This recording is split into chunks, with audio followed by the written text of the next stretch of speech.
Hi, I'm Jacob Arvord Lundholm. I was born in Tilling Parish in the municipality of Enköping, Uppsala, Sweden on March 24, 1837. I was the eighth of 9 sons born to Anders Erik Ursen Lundholm and Mary Lovisa Lindberg. Anders, Johan, Karl, Per, Nils, Andrew, Adolf, Nicholas, and Gottfred. We had such a large family.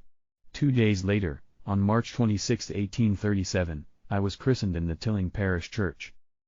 When I was 25 years old, I became acquainted with missionaries from the Church of Jesus Christ of Latter-day Saints and was baptized a member in 1862.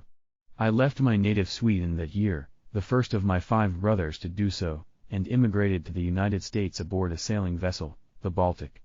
I was able to later help several of my brothers immigrate to the United States as well. For 2 years, I worked in the copper mines in Michigan. Thereafter I worked for the United States government, hauling provisions from Omaha, Nebraska to the soldiers stationed at Fort Douglas in Salt Lake City, Utah. I drove 6 pairs of oxen hitched to a prairie schooner. Since riding was forbidden, I made the entire 1,000-mile journey each way on foot.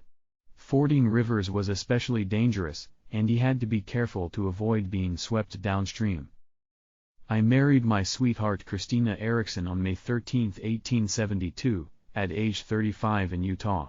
I still remember it as if it were yesterday. In 1869, we settled in Santakin, Utah, where we purchased farm land and built an adobe house.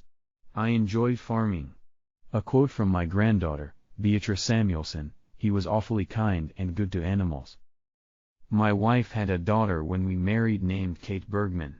Together we had 8 children: Emma, Hilma, Augusta, Ellen, Arvord, Carlos, George, and Ethel. All our children were born in Utah. Christina and I had 28 grandchildren. From our daughter Augusta, we had Dennis, June, Jesse, and Timothy. I lived the remainder of my years in Santakin, where I continued to farm and provide support for my family. I remained a faithful member of the church throughout my lifetime. After moving to Santakin, I demonstrated my commitment to the gospel by being rebaptized. I died peacefully at my home in Santakin on December 21, 1909. According to Beatrice Samuelson, he had just come home from the farm one afternoon for his routine coffee and cookies when he sat down by the south window in his home and died suddenly after suffering a stroke. He is buried next to his wife in the Santakin City Cemetery. Of her father, his oldest daughter, Emma, wrote, "He was a kind and loving father and died a true and faithful Latter-day Saint."